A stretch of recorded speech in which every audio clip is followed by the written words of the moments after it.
Selamat pagi, pada kesempatan kali ini saya akan memaparkan tentang hasil pengabdian saya yang berjudul Pelatihan Digital Marketing Lukisan Wayang Kamasan. Dengan saya sendiri Ida Bagus Nyoman Pascima, beserta dua teman saya, yaitu Imade Edi Listarta dan Igusti Lanang Agung Raditya Putra. Kami melakukan pengabdian ini di Desa Kamasan yang bertempat di Kabupaten Klungkung dan bekerja sama dengan Rumah BUMN Klungkung. Sejarah Desa Kamasan menjadi pusat penempaan logam pada zaman dahulu. Kamasan atau Kamasan menjadi sebutan bagi desa ini yang dulunya dihuni oleh komunitas pemandi yang mengerjakan kerajinan pada masa perundagian. Nah, hal ini dibuktikan dengan adanya bukti arkeologis berupa tahta, menhir, lesung batu, dan lain sebagainya.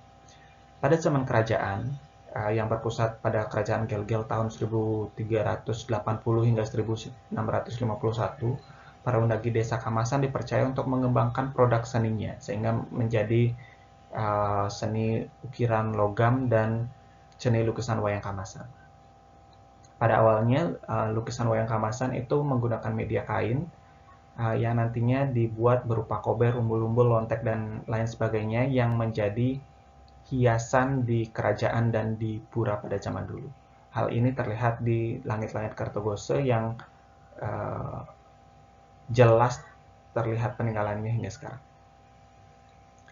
Nah, masa jaya lukisan Kamasan itu berada pada tahun 1980 hingga 1990-an.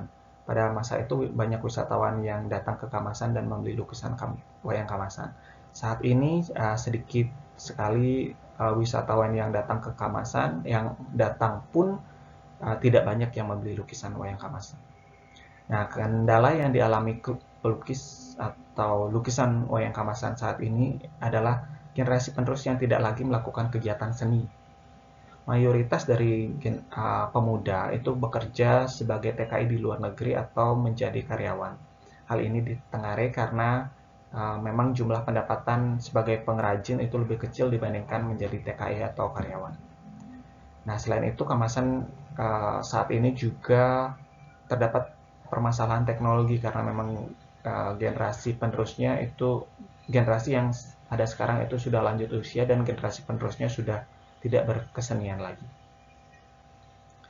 Kemudian masalah besar yang dihadapi pengrajin lukisan wayang Kamasan ini telah adanya teknologi dalam mencetak lukisan wayang Kamasan sehingga lukisan cetakan menjadi lebih murah dibandingkan lukisan pengrajin. Dan pengunjung lebih banyak memilih membeli lukisan dengan mesin cetak karena faktor harga yang murah dibandingkan membeli lukisan wayang Kamasan yang telah dilestarikan sekian lama. Nah, usaha hingga saat ini sudah banyak dilakukan mulai dari bekerja sama dengan hotel, kemudian adanya pameran-pameran dan sudah juga mulai melakukan kegiatan pemasaran secara digital sekalipun masih belum masif dan fokus. Nah, tujuan dari pengabdian ini yang pertama memperkenalkan kembali lukisan wayang Kamasan ke masyarakat luas, kemudian yang kedua itu meningkatkan kepercayaan terhadap brand atau terhadap nama pelukis di lukisan wayang Kamasan. Kemudian manfaatnya jelas, yaitu meningkatkan pendapatan masyarakat sekalipun secara tidak langsung. Kemudian yang kedua itu secara tidak langsung juga melestarikan warisan budaya yang ada di Kamasan. Metode pelaksanaan yang kami gunakan yaitu metode substitusi iptek dan dengan metode pelatihan. Metode ini menggabungkan antara pengetahuan dan pelatihan untuk menghasilkan teknologi yang efektif, efisien, yang cukup cocok untuk keadaan saat ini. Kemudian kami juga melakukan beberapa kegiatan mulai dari studi pendahuluan gitu. Yang pertama kami lakukan observasi untuk mendapatkan permasalahan mitra, kemudian mengelompokkan permasalahan tersebut sesuai dengan keinginan mitra dan kami bandingkan dengan potensi dan peluang yang ada.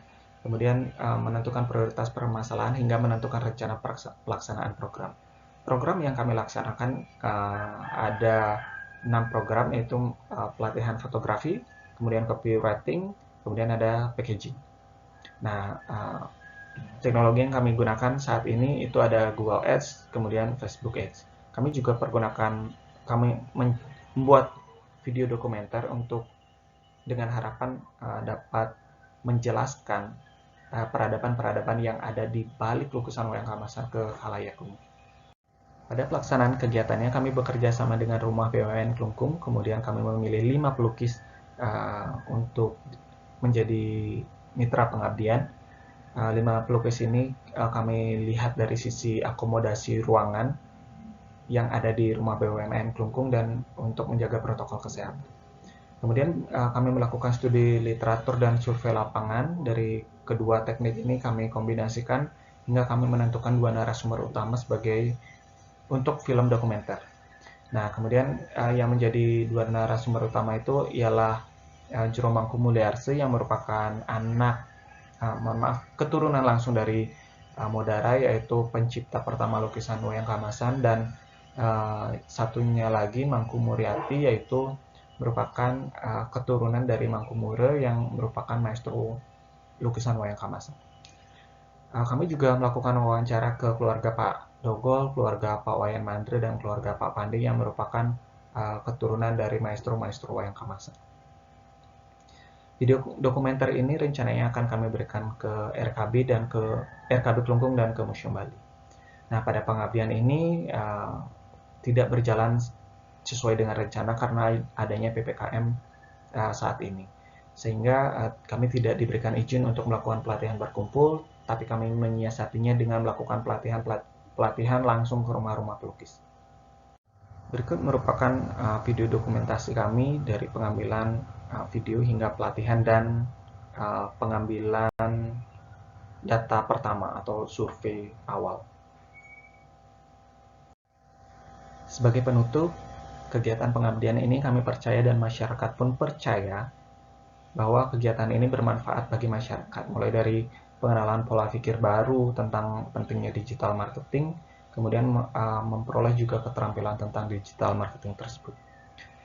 Kemudian berikutnya masih diperlukan pendampingan untuk pemasaran online dan pelatihan teknologi, karena memang penguasaan teknologi dari pelukis masih perlu ditingkatkan. Berikutnya, antusiasme pelukis sangat tinggi dan diperlukan pelatihan sejenis pada masa yang akan datang untuk dapat meningkatkan pemasaran online maupun offline mungkin nantinya, yang berujung pada peningkatan jumlah pendapatan pelukis.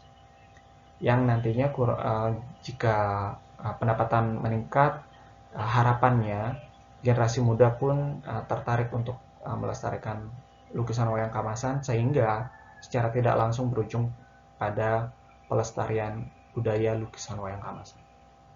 Demikian pemaparan saya. Jika ada salah kata saya mohon maaf. Saya akhiri. Terima kasih. Selamat pagi.